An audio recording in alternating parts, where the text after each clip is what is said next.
First of all, I want to say I've enjoyed the talks today. I've learned a great deal, and maybe I kind of understand why we get 30 minutes, because I think that a lot of the topics that you folks have raised here today are going to be touched upon in my talk.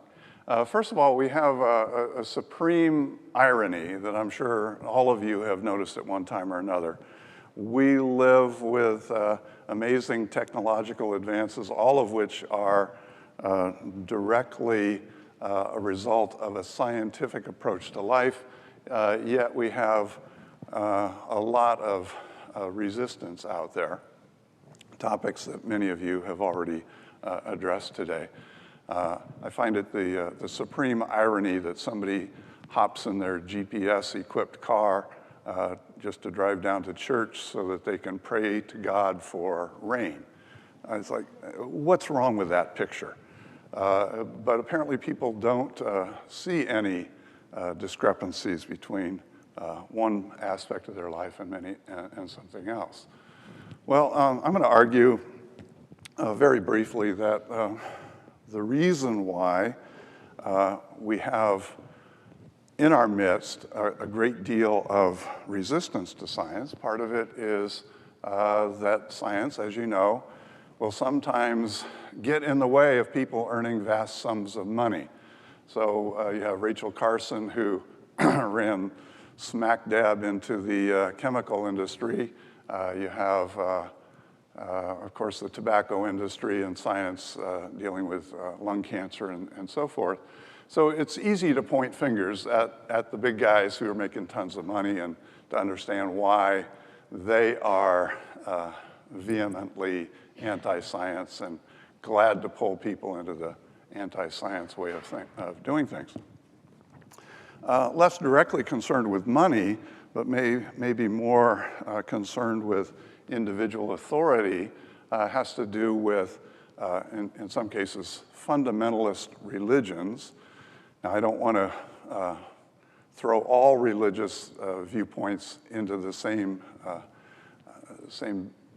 way of thinking, because more moderate and progressive religious people in all these faiths seem to be okay with science, but some of them certainly do.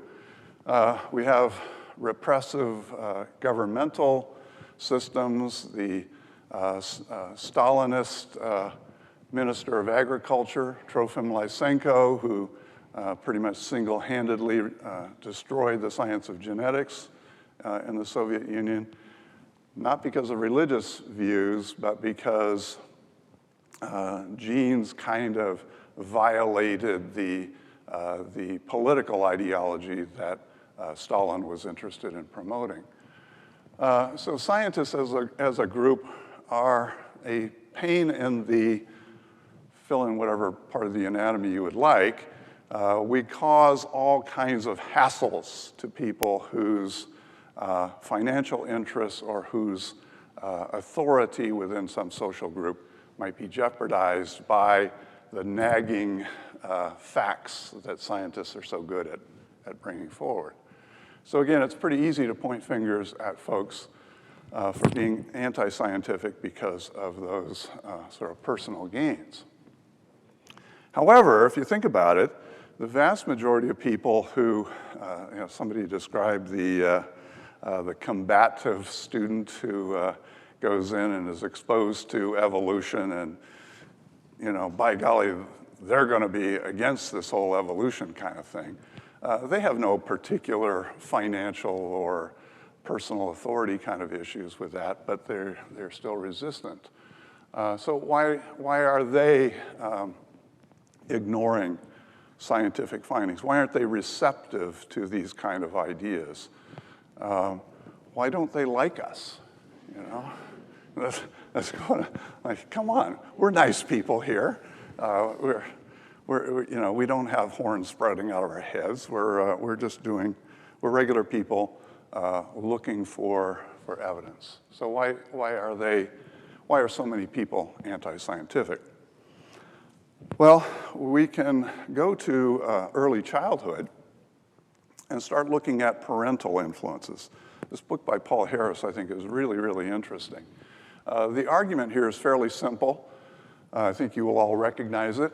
A little child, a baby born into a world, is emerging into a very complicated kind of place. There's all kinds of dangerous things out there. You know, there are streets with cars driving by, and there are things that you might pick up and put into your mouth that will kill you. All kinds of nasty things out there. And so parents are busy trying to expedite the learning process, which would otherwise be very, very time-consuming and potentially very risky to these young children.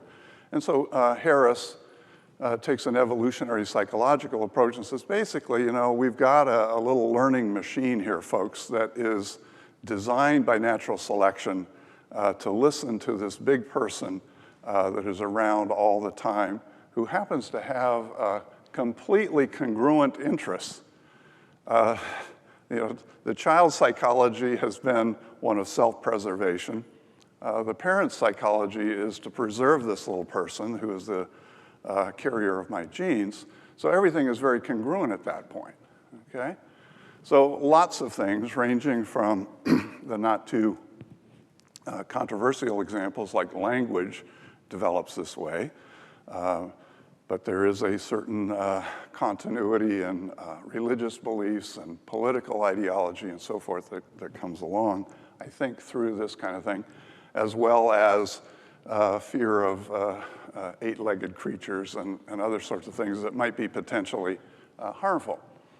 Well, a little bit later in life, in adolescence, let's say, we start to see a little bit of, we may see some divergence from the parents. It's unlikely that you're going to get it in a 5-year-old, but maybe in a 15-year-old, you're going to start to see some locking of horns with the parents, some movement away from that. But now, instead of listening to parents, we start to listen to the peers. Adults, too, are going to tend to conform to the social norms of whatever group they happen to be interacting with.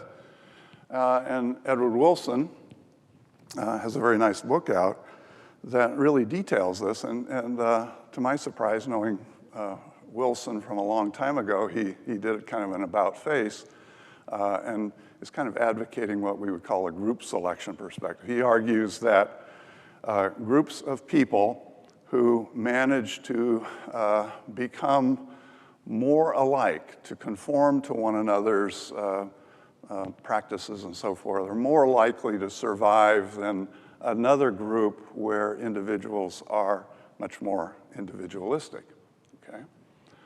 So conformity, the study of conformity by social psychologists has gone on for a very, very long time. There's some classic experiments in psychology dealing with this. And basically, I'll tell you what you already know, failure to conform with the social norms can be a very unpleasant kind of thing. 2 weeks after I started here at the University of Nebraska back in 1980, I was invited to go with a friend, a colleague of mine, to my first Husker game. Well, I had no idea that everybody would show up wearing red. And I showed up in my blue shirt, and I just felt like 90,000 people were staring at me. What's wrong with that guy, you know? So we do have a psychology that tends to promote some degree of conformity. So just to kind of summarize that, we're dealing with a situation where, depending on your parents and peers and so forth, if those individuals happen to be predominantly resistant to science, there's a very good chance that that person will come to be resistant as well. But on the other side of the coin, if we grow up in a science-promoting, science-tolerant kind of group, we will become pro-science as well. But we also have to remember that this is not a 100% guaranteed outcome. And Paul Harris's book, I think, does a very nice job of describing this. So he goes in and has studied two groups of kids mostly. Kids who have become vegetarian even though their parents and siblings are meat eaters. So, you know, here's a slippage. There was that exposure, but they turned out to be different. Atheistic kids that grow up in religious families also demonstrates this fact that it doesn't always turn out that way. There is some wiggle room here, okay? Now, more conformity, as I mentioned, tends to emerge in adolescence and young adulthood. In other words, in the same age group that we as high school and college educators are coming into contact with. So theoretically, we might be in a position as educators to take people who have come up through perhaps a science resistance kind of background and turn them around and get them onto our side. And I think that this happens a lot. You know, we may be upset at how much anti-science is out there, but I think we also have to take the long-term historical view, and which is to say that by all accounts, we are a more pro-science society than we ever have been in our history. And it's a little hard to get that personally because, you know, it's right here, right now, versus 50 years ago or 100 years ago. But we can still ask why don't more 15 to 25-year-old people kind of who have come up with an anti-science background sort of switch over to us? This is where we have to, I think, take on some of the responsibility. This is where we have to point Bo Pelini's thumb at ourselves and say, you know what? We could do a better job of this. We could get more of these people to switch over from an anti-science to a pro-science stance if we did our job of science education in a slightly different way, okay? So to do this, I want to give you a quick anecdote. Jeff, sorry, but that's all I got. That came about from my involvement in teaching a freshman university honors seminar course, three falls in a row. It was called Science, Skepticism, and Superstition. All brand new UNL freshmen, mostly majoring in sciences, engineering, math, and you know, they knew full well what the subject of the course was because they'd signed up for it. And so just as an interesting kind of conversation starter, I just handed out 3x5 cards on the first day of class. So, okay, what do you think science is? Can you write me a definition of it? Not a single student out of 75 cases used the word process or a synonymous term in their definition. Most of, unfortunately, I thought, okay, these are honor students, they should be pretty good, but they didn't even write something that tolerably passed as a definition. But they usually just gave examples. Examples are not definitions, but that's what they did. So they mentioned the content areas. You know, if you looked, I just got curious one day, I looked it up in the dictionary, I thought, oh, geez, what exactly is a department of systematized knowledge anyway? Is that what I do every day? That's apparently what the dictionary says. So let's look at content-based definitions of sciences or content-based practices of science. When my kids were little in elementary school, I went to, I don't know how many science fairs, and there's always the required volcano. There's at least one volcano at every science fair, right? And I always got a kick out of asking the kid, I said, you know, what's scientific about a volcano? And it was an unfair question. My honor students couldn't answer it, and the kid with the volcano certainly couldn't do anything either, and it was just kind of, well, I don't know, you know, it's a volcano. And, you know, intuitively obvious, what, you know, it is science. And it got me to thinking about it. I remember this day, one time when I was probably a freshman or sophomore in high school, and I was in my biology class, and the assignment for the day was to take one of these blank diagrams of the internal organs of a frog, and we had to draw an arrow to the stomach, and you know, you've all done that kind of stuff. And of course, frog guts are science. I mean, you know, that's what science does, right? We dissect frogs, and then we draw arrows to the various things that we find there. And then when that class period was over, I walked over to my geography class, and we got another blank piece of paper, a map of South America or whatever it was, and now we had to draw arrows to Brazil and so forth.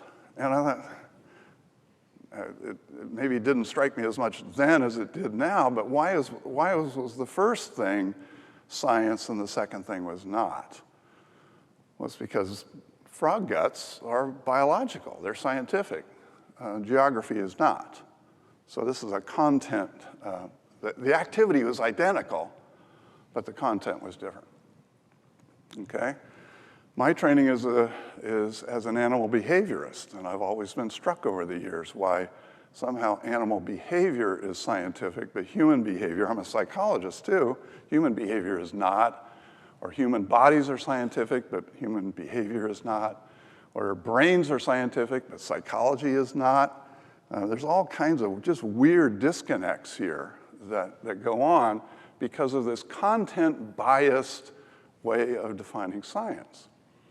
Now, even here at UNL, if a student wants to get a BS degree, Bachelor of Science, if they're a psychology major, they've got one hell of a hole to dig out of because psychology is defined as something other than a science. But if they want to be a biology major, they can get a BS very easily because all biology, of course, is scientific. So the university sort of perpetuates this myth that there are these things defined by content that are science and these other things that are not, okay? So I'd like to get you to think in a different way about science, and that's to do what, or to call attention to students, what we all know as practicing scientists is what science is about. It's a process. Okay, so I would like to offer my 3x5 card definition of science, which is a process by which assertions are generated, evaluated, and changed by the use of evidence. Okay, science may be very formal. The sorts of stuff that appears in that journal, of course, is very formal science. But science may be informal. And this is what we might call skepticism or an evidence-based approach to life, something like that. But science as a process, this evidence-driven evaluation process, is very, very different than two other ways that may lead to our confrontational students, or whatever the term was, okay? Ideology and religion, where the emphasis on evidence is either forget about it, we don't care about no evidence, or if you're having to use evidence, somehow you are less of a believer than if you believe something. You know, I've talked to any number of religious people, and they say, well, yeah, anybody can believe based on evidence. It takes a real believer to believe without evidence. So they actually hold that up as an ideal, right? You cannot get any farther from science than that, right? We are all about the evidence, how you obtain it, how you analyze it and interpret it. So, going back to my honors seminar, so I have 25, a couple dozen students at a time, most of whom are scientists, but a big bunch of them are creationists. Some of them believe that global warming is a hoax, that vaccination does indeed cause autism, all these kind of crazy things. Yet here they are self-identifying as being scientists. So I'll just very quickly describe to you a strategy that I used that I think helped turn some of them around to some extent. I call this the progress algorithm. We start with some entity and then, change the entity. So now we have an E prime kind of deal. So we have a mousetrap, and then we make some modification of the mousetrap. We have a process, brewing beer, okay, coming in a little while to a door near you. We can modify something about that brewing process compared to the original way of doing it. Or we can modify an idea in some fashion. And then we evaluate the first version of it plus, and the new version of it, and just keep whichever one seems to work better. Did our modification of the beer brewing process result in a better tasting beer? If not, then let's go back to the original and maybe modify it again. So we repeat this process. So if you do this, and you think about it logically, the evaluation process, retention process, the repetition eventually gets us better and better and better. It may take a long time, but we get there. So having described that then to the students, I should say, well, do you want to make progress? Well, of course, everybody likes progress. Well, then you get on the scientific train, because that's exactly what science is set up to do, right? Ideology and religion are not set up to do that. They have the endpoint already established, right? The belief is there, and if there's some evidence that happens to come along that's congruent with your belief, well, fine, we'll take that.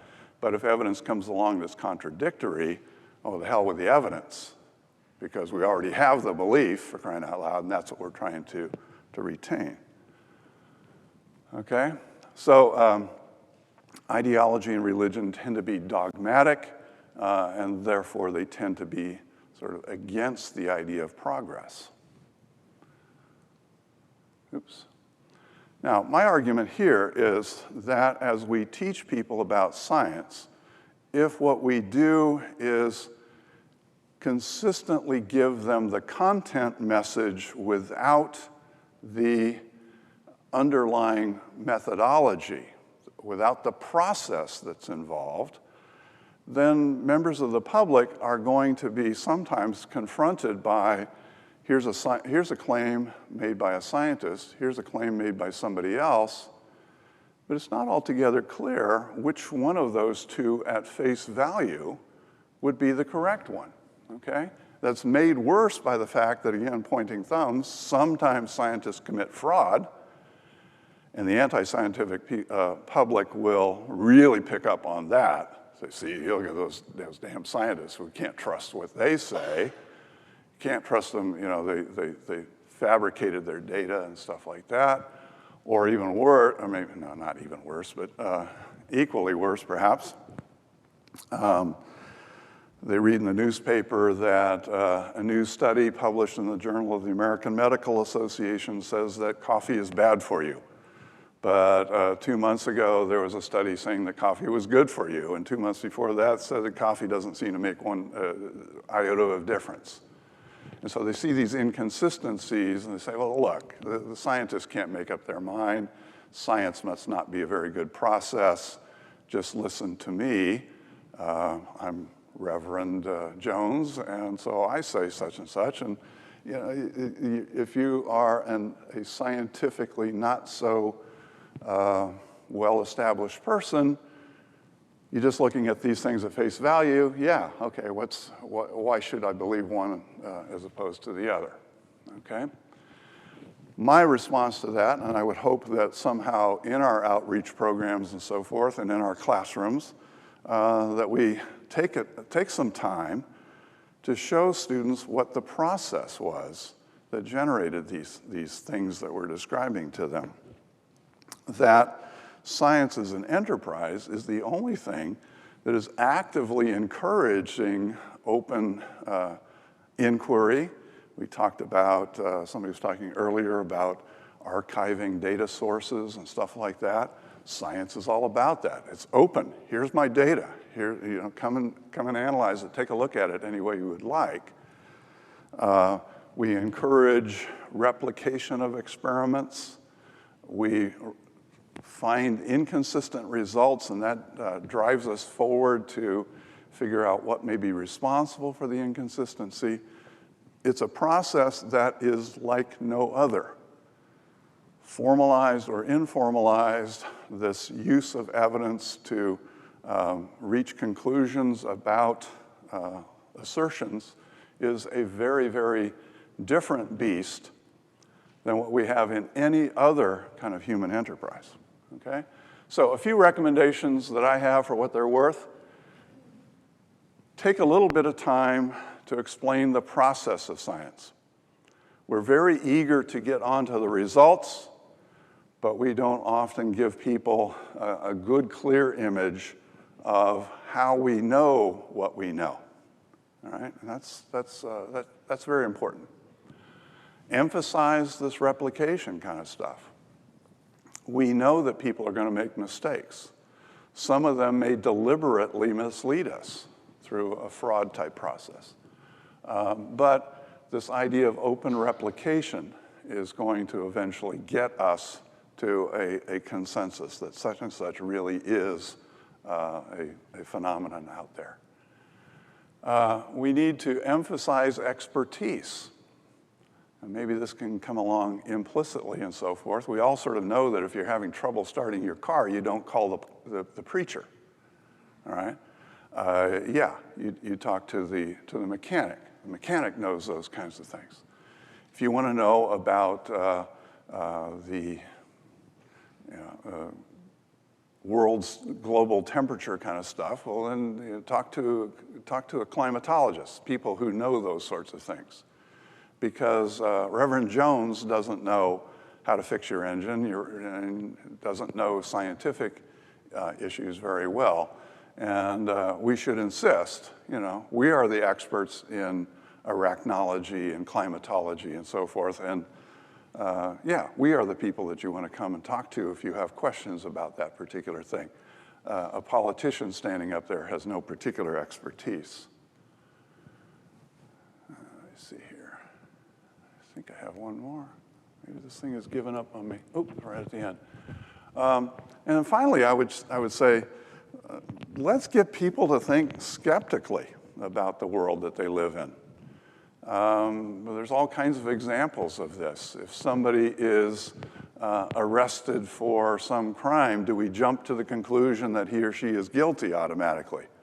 Or do we jump to the conclusion that they're innocent because we know the cops are biased against such and such?